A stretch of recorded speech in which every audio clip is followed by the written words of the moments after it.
Hello again, everybody. This is Mr. Everything, and I am coming back at you with another IL-2 Sturmovik patch note review uh, because I am currently, waiting for the Normandy expansion. But this is a pretty big one for me because they're releasing a new campaign called of Wind of Fury, which is here, right down here. You can probably see it says Wind of Fury by Alexander Timoskov, or Black Six. Uh, it's a Tempest campaign. It's uses the Tempest, and I don't know anything about it, but we'll be playing it later today. So look for another video where I start that campaign. Okay, so let's talk about it. We've shifted to a new number system, 4.51. Because that number's been shifted, it's kind of a milestone. Okay, it's major improvements is what's happening. It's not, it wasn't Normandy, but it is a lot of cool things, and I wanted to go over it. Okay, so they asked the community to respond to a lot of, and they polled the community and asked about how they thought visibility was in the game. Was it good? Was it bad? What kind of improvements can we make? Blah, blah, blah, And it looks like it allowed them to make some improvements in that important part of the sim. For me, I'm blind as a bat anyway, right? So I wear glasses and I use track IR. And sometimes, like when I turn my head which it turns my head in the game, I'm now looking at my monitor out the side of my eye, and I don't have the benefit of my glasses anymore because my glasses have, moved with my head. I don't have surround vision glasses, So when I turn my head to look behind me or something like that, it all of a sudden becomes harder for me to see. This is me personally, because of my glasses. The only time I really have good visibility is when I'm looking straight forward, or maybe 1 or 11 o'clock. So I tend to use the icons. Icons are turned on in most of my games, and that way, when I am looking around left and right, I can actually see these icons on my screen. And I feel like it's not that big of a change in gameplay, because these icons only show up on my screen when the planes are close enough to be able to see anyway. When they're far enough away, I don't have icons showing me that there's planes a million miles away. So I only have icons when the planes are closer. And that's why I use icons, because I have glasses, I can't see, and I use track IR.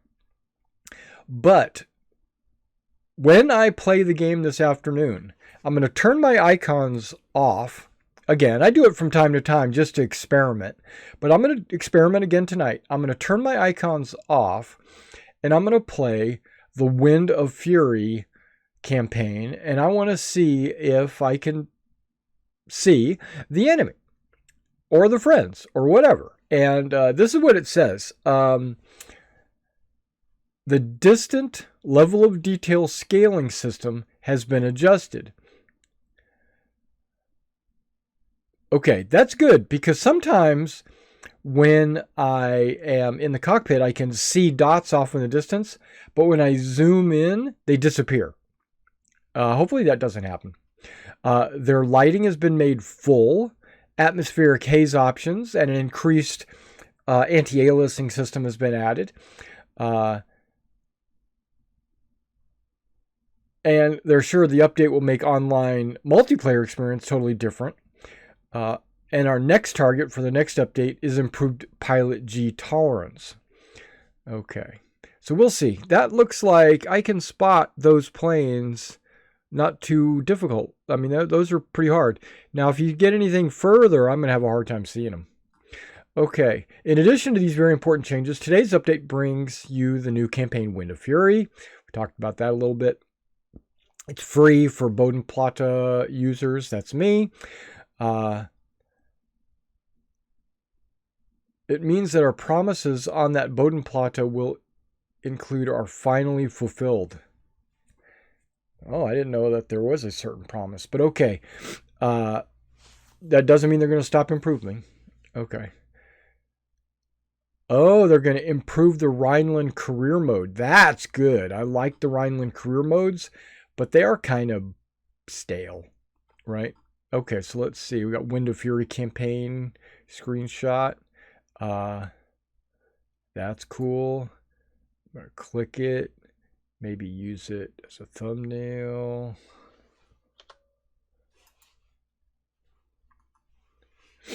All right, and we go to got them diving here, got them dogfighting there. Okay, they've also in the Aerocobra, Battle of Cuban and the 109 G6 now have 4K textures. Okay, that's cool. Kattni did the work. Okay, tank crew gets planned features. I'm going to click on this picture. I want to just take a look at it. That does look sexy. I'll agree. That's a pretty sexy 4K skin. Okay, back it up. What? Okay. Tank Crew gets its last planned feature for its release, making 4501 a milestone for it as well. A new turret and gun control mode and fixed visor camera are requested by the community for a long time, and now they're available.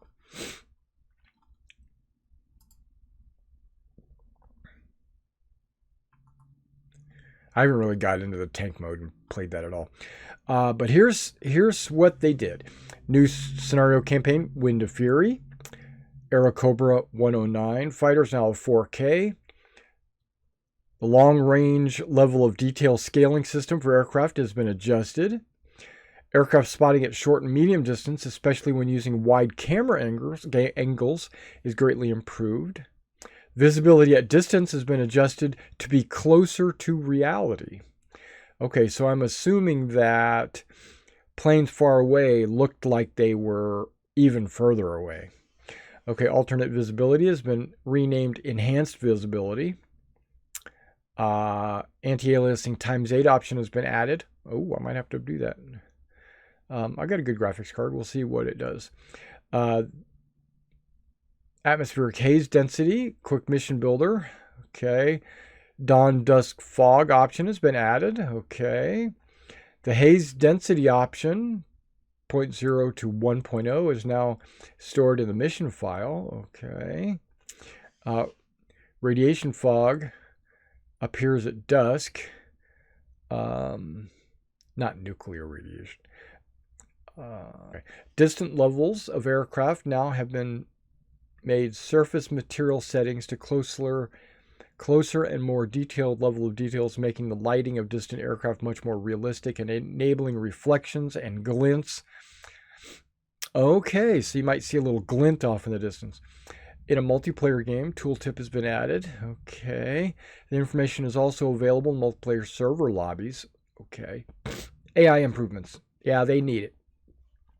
AI wingmen keep optimal climb speeds. I didn't really have any problems with that.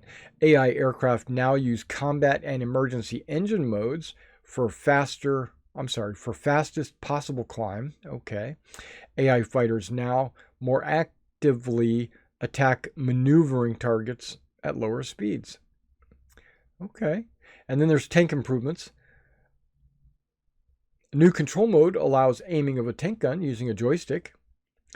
Aiming the tank guns and machine guns with a mouse is more convenient.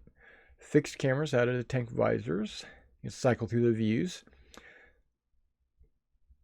Target marking cursor when giving orders as a tank commander is visible. Edit any settings. Okay. The current site of observation device is indicated. In multiplayer, connected player or someone else's tank will correctly see the message. Okay, so you could like double up on the crew inside your vehicle. Okay. The time required for repairing a tank system outside the service area is doubled. The projectiles correctly penetrate the armor if they hit certain extreme thin areas of an object surface. Rare issue. Ferdinand, the inverted direction of inclination of the panoramic viewing devices have been fixed. Self-propelled gun AI gunner correctly fires at an invisible target by the order of the self-propelled gun commander using the direction and range. Fix the issue where the is that fixed correctly fires at an invisible target? I don't know what that's all about. Okay. Fix the issue where AI gunner did not follow the commander's instruction. Panzer 3M and the KFF2 binocular periscope is functional. That's good. SU-152, very dangerous. Commander can't use the panoramic sight when unbuttoned. That's good. Okay. Other changes. Fixed an issue with parts of the canopy and cockpit instruments that could not be restored after repair. Flare gun and sidearm ammo can be replenished. That's mostly for flying corps, I would think. 251 half track and similar vehicles and tanks can function as supply vehicles if you set that up in the mission editor. Dawn dusk fog level has been corrected for Moscow, Stalingrad. Yeah. It appears correctly in the low lands. Okay. Due to the introduction of the atmospheric haze option, the issue of the dawn dusk fog blinking near the horizon has been minimized. Okay.